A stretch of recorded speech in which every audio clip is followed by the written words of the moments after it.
마시는 알부민 남재현 원장이 직접 배합한 건데요. 혈액 운반에 좋고요. 간과 심장 컨디션 개선하고 단백질 공급합니다. 피로 회복에 좋고요. 이봉규 TV 단독 혜택입니다. 2+1 한정 특가인데요. 하루 한 병이면 충분합니다. 알부민 좋은 거 아시죠? 애국 기업이에요. 또 남재현 화이팅.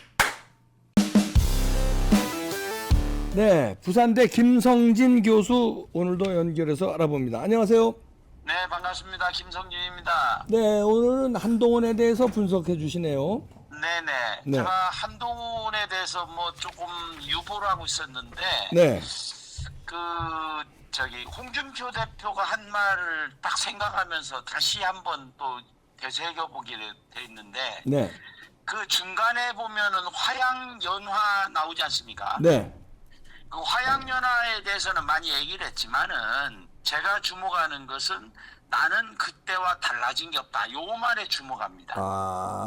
그러니까 정권이 바뀌었는데 네, 자기가 최고 말 그대로 끝발 날리던 때, 문재인 정권 초기 인생의 최고 좋은 때, 요거를 그 박근혜 대통령에게 이제 뭐 35년 이렇게 구형하고 할 때, 네, 그때하고 자기 생각이 달라졌 게 없다는 거죠. 네, 그때 이 부분에 대해서 주목을 합니다. 그러네요. 그러면 근데 위험한가요? 제목이- 우리 쪽으로 예. 보면 굉장히 위험한 거에 되는 거니까요. 그렇습니다. 네. 네, 그 한동훈이 그래서 저는 우파의 독약 같은 리스크라고 생각하는데 예, 왜 독약이냐? 독약이라는 게 대표님 아시다시피 네, 잘 쓰면 독이고 아니 못 쓰면 독이고 잘 쓰면은 약이다. 이래서 그렇죠. 독약 아닙니까? 그렇죠. 그런데 독을 약으로 쓰기는 너무나 리스크가 많다는 거죠. 네, 그리고 이거는 말 그대로 절체절명의 상태에서 독을 약으로 쓰는 거지 아무 때나 독을 약으로 쓰는 건 아니죠. 네, 그러니까 완전히 삶을 걸었을 때 그래서 우파로서 과연 한동훈을 독약으로 쓸 수 있을까 이런 생각을 하는 거고 네, 그 화양연화하고 반대되는 말이 청왕부접이거든요. 예, 이 청왕부접이라는 게 뭐 쉽게 말하면 보릿고개인데 예, 그 보릿고개 우리 한동훈이 화양연화일 때는 우리가 진짜 피눈물 나게 고생하는 우파로서는 청왕부접의 상태였다. 그렇죠. 그런 얘기입니다. 예, 그런데 이제 오늘 얘기하고자 하는 것 중에 하나가 거기 한동훈이 자신이 4월 10일 이후에 내 인생이 꼬일 것 같다. 이런 말을 했지 않습니까? 네. 자신의 입으로. 네, 그런데 그때의 이제 여권 인사들은 뭐 용산하고 물밑 힘겨루기 속에 부담을 느낀 게 아니야. 이렇게 얘기를 했는데 저는 다르게 봅니다. 어떻게 보세요? 예.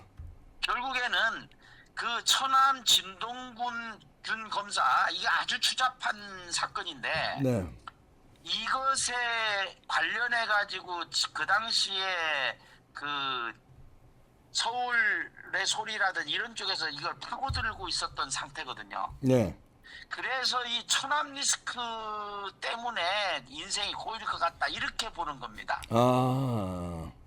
그래서 네. 이 처남 리스트를 오늘 주된 걸로 얘기를 하고자 합니다. 네, 다음 보시겠습니다. 네. 거기 두 번째 그거에 들어가기 전에 아까 화양연화 얘기하는 거. 네, 그 아시다시피 한동훈이 중앙지검 참차장일 때 직접 구형을 했지 않습니까? 네, 그 30년 구형한 것이 직접 구형한 건데 네. 이럴 때 그리고 뿐만 아니라 대법원장 뭐 사법 리스크 그것도 접해 요것도 관여했지 않습니까? 예, 그래서 이때의 민주당이 자기 말이에요. 저기 한동훈의 네. 민주당이 저를 응원하고 지지해 준 것에 대해서 기억한다. 그렇죠. 자기 말입니다, 이게. 예. 네네.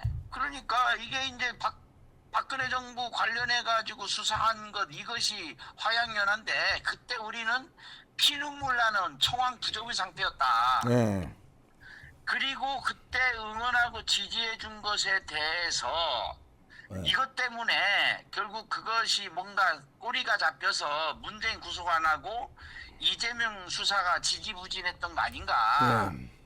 그런데 이 장인이 광주 출신이잖아요. 네. 그 광주 출신 하면 검사, 광주 출신 검사가 누구 기억하십니까? 지금 검찰총장이 광주 출신이잖아요. 이원석. 그런데 예. 근데 이 검찰총장의 윗선 위쪽에 어떻게 보면 검찰의 대부라고 할 수 있는 사람이 바로 한동훈의 장인이었기 때문에 이 사람이 그 한동훈이 딱 취임하자 바로 저기 배치받은 데가 서울중앙지검이지 않습니까? 그리고 자기 처남도 역시 같은 데 근무를 했고 이건 있을 수 없는 일인데 결국에는 광주 인맥이 뒷배경이 되었다. 이렇게 본다는 겁니다. 그래서 그 다음 장을 한번 보시죠. 네. 여기 최고의 처가 인맥이 어떻게 보면은 우리로 볼 때는 향후에 한동훈의 최악의 처가 리스크가 될 수도 있다. 그렇기 때문에 한동훈은 우파에게 독약이 된다. 만약에 한동훈이 대표가 되고 뒤에 뭐 대선에 출마해가 어쩌고 되면 이게 우파에게는 치명적인 독약이 될 수 있다. 이렇게 보는 겁니다. 거기에 제가 좀 안타까운 일은 이런 거를 뉴스타파에서 파헤쳤어요. 내가 너무나 싫어하는 이 뉴스타파. 이 자들이 이 자료를 잘 모아놓은 것을 제가 지금 보고 있는 겁니다. 뉴스타파에서 뭘 보고 있느냐? 그 덱트론. 이 뉴스타파에서는 뭐를 주목하냐면은 결국 진영구 전 검사장 한동훈의 장인이 그 주가 조작하고 혐의가 있다. 요건 얘기입니다. 주가 조작뿐만 아니라 그 당시에 그 저기 조폐공사 그거를 하기 위해서 파업을 유도했다는 요거 발설한 것 때문에 결국에는 중간에 이제 사표를 내고 결국 구속 정지 집행유예지만은 하여튼 실형을 언도받았지 않습니까? 그런데 거기 보면 그 딱 자료가 나와요. 텍트론의 감사로 딱 나오지 않습니까? 진영구 전 검사장. 그 다음에 그 아래 보면은 선병석이 대표유사인데 이때에 보면은 이제 소유권 바뀌어요. 거기 보면 소유권 이전 해가지고 소유자 거기 보면 진형구의 아내 나오지 않습니까? 가운데 작은 글씨로 진영구의 아내가 누굽니까? 결국 한동훈의 장모입니다. 그러네요. 그런데 그 옆에 보면은 더 확실해요. 뒤에 회사라는 게 차렸습니다. HG 컨설팅이라고 하는 회사를 진영구가 차렸는데 그때에 거기 진영구의 딸 그리고 이제 진윤정 그 다음에 진영구의 사위 진영구의 아들 되는 그 문제의 진동균 그 다음에 거기 아래쪽에 보면은 감사로서 진영구의 아내 결국 한동훈의 장모죠. 그래서 이렇게 해서 이제 개인 기업을 차린 겁니다. HG 컨설팅 등기부 사업을. 그런데 그거를 해가지고 그 아래 거 보면은 더 황당해요. 뉴 월컵부 주가 조작 사건의 경우에 이 판결문에 여기에 그 진동균 그러니까 한동훈의 처남이 그때 이게 저기 돈을 투자를 해가지고 유상증자에 참여해가지고서 이제 돈을 만드는 거죠. 그래서 이런 주가와 관련된 여기에 장인도 장모도 그 다음에 처남도 딸도 다 포함이 되니까 일가족이 다 들었네요. 그런데 이런 것이 지금 언제 다음 장을 보시죠. 다음 장. 다음 장을 보시면 요런 것을 어디에서 지금 하고 있느냐. 서울의 소리하고 이자들이 뉴스타파 서울의 소리 지금 악의적으로 지금 윤석열 정부를 공격하는 이자들 아닙니까? 그런데 이자들이 지금 계속 집중적으로 한동훈의 그 처가를 캐고 있다는 거죠. 그래서 거기에 이제 이런 추잡한 놈들이 거기 보이십니까? 가운데에 네. 이런 추잡한 놈들이 한동훈의 장인 천하입니다. 이런 식으로 몰아가고 있는 것입니다. 이게 이제 진짜 추잡한 뭐 매체라 할 수 있는 서울의 소리에서 이 한동훈을 먹잇감으로 삼고 있는데 이 사람이 지금 대표 아주 유력한 이 국힘의 유력 후보다. 이게 심각하게 받아들여진다 이거죠. 여보세요? 그러네요. 네. 그래서 만약에 이제 한동훈이 대표가 되고 뒤에 뭐 대선 후보가 되면 이거를 조금 하고 지금 자료를 모으는 거를 이제 본격적으로 이걸 가지고 공격할 가능성이 너무나도 높다. 그게 이제 최재형의 뭡니까? 뭘까? 요것도 아주 오랫동안 준비하고 있다가 딱 터뜨리는 거 하면 그 상황에 네. 이것도 지금 차근차근 자료로 하면서 모으고 있는 중인데 이때 2015년 나오지 않습니까? 네. 2015년에 한동훈 천암 진동균 검사 성추행 사건이 불거졌을 때에 이때에 이제 한동훈이 주식 관련된 네. 거기에서 부장판사를 했었죠. 네. 근데 이자들이 얻기에 너무나도 좋은 조건이라는 거예요. 네. 다음 보시겠습니다. 네. 그래서 아니요 잠깐만요. 네. 거기 2월 24일 요거에 주목하십시오. 네. 기사를 입력한 것이 2월 24일입니다. 네. 그런데 이거를 한참 기사 입력하기 전에 자료를 모으고 있었을 그 2022년 1월 22일 발언을 한 게 이게 총선 이후에 내 일생이 꼬이게 될 것이다. 네. 이렇게 얘기를 했어요. 네. 그래서 한동훈의 처가 리스크가 이미 현실화되고 있다. 네. 그러니까 한동훈의 천암 진동균 전 검사의 성추행 사건 감찰 무마 요걸 문제를 삼고 있는 겁니다. 예. 여기에 한동훈 직접이 연결돼 있다는 얘기죠. 예, 예, 다음 다음 장 보시죠. 보시죠. 예. 그래서 이 더 탐사에서 그러니까 서울의 소리하고 또 하는 또 한쪽의 축 더 탐사 뉴스타파 더 탐사 여기에서 지난번에 청담동 술자리 사건을 만들었잖아요. 네.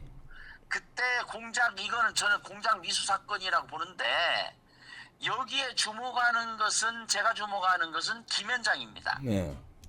거기 이자들도 김현장을 지금 문제를 삼고 있어요. 네. 술 마신 게 문제가 아니고 김현장 변호사들이랑 같이 있었기 때문에 문제가 된다. 네. 한동훈이 김현장 변호사들이랑 같이 있었다는 거는 알려져서는 안 된다. 그런데 자기 와이프도 김현장이잖아. 요것에 주목하는 거예요. 네. 그러니까 한동훈을 공격하는 루트를 처가로 지금 계속 집중해서 이자들이 보고 있다는 겁니다. 예. 그러니까 이 뉴스타파 더 탐사 서울의 소리 이자들은 처가 리스크 한동훈의 처가 리스크를 광견처럼 물고 있다 이런 얘기입니다. 네. 그래서 마무리 겸해서 네. 마지막으로 네. 다음 장을 보시죠. 처가 리스크만 있느냐 측근 리스크도 있다는 거죠. 예. 아시다시피 저는 김경률을 내쳤으면 저는 좀 문제를 안 삼으려고 했는데 김경률 여전히 지금 그 옆에 있지 않습니까? 그러게요. 예. 뿐만 아니라 이번에는 함은경이가 위원으로 출마까지 했어요. 그러니까 결국에는 한동훈 비대위의 초선인 사무총장 장동혁이 이번에도 최고위원 후보를 출마했지 않습니까? 예.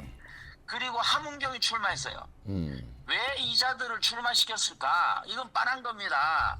만약에 한동훈이 대표가 됐을 때에 문제들이 불거지면 아마도 이제 그 반대하는 쪽에서 대표 최고위원을 사직하면 사표를 내면은 같이 이게 무너지는 겁니다. 예. 그래서 최소한 2명은 최고인이 있어야 이게 안 무너지거든요. 네. 그래서 측근 중에 측근이라고 이번에 지금 드러난 이 장동혁 그리고 윤석열 대통령 탈당 요구했던 함은경 이자들을 최고위원으로 지금 출마시키고 있는 거 아니냐 이렇게 생각을 합니다. 네. 그런데 거기에 왼쪽에 있는 거 김건희 여사의 그 문자가 보이지 않습니까? 네. 거기 보면 세 번째 줄에 네. 김경률 극단 워딩에 너무 가슴이 아팠지만 이렇게 얘기를 하고 있어요. 예. 그러니까 마리 앙뚜아네트 발언 때문에 제가 듣기로는 그때 김건희 여사가 졸도했다고 들었거든요. 네. 이 정도로 심각한 발언을 하는 자를 애속에서 옆에 두고 있다. 이거는 심각한 문제입니다. 그러네요. 그래서 네. 이것을 내치지 못하는 것이 한동훈의 한계이고 네. 결국에는 김경률과 함은경과 진중권 이게 전향했는지 전향 안 했는지 불분명한 이런 자들을 계속 옆에서 두고 있으면서 이러면 이 자들이 계속 소란을 일으킬 것이고 그것은 결국 우파의 독약이 아닌 독이 된다는 거죠. 네.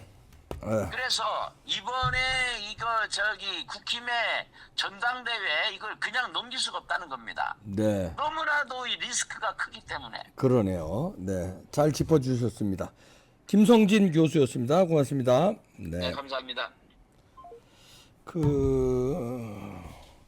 좌파들이 공격을 해서 그 사람이 안 된다는 게 아니라 좌파들이 공격을 무도하게 하는 게 해서 안 된다는 게 아니라 좌파들이 공격하는 포인트가 너무나 리스크가 큰데 그걸 뻔히 알면서 우리의 대권 주자로 우리의 당대표로 밀었다가는 우리는 그냥 불보듯 뻔하게 좌파들에 당한다.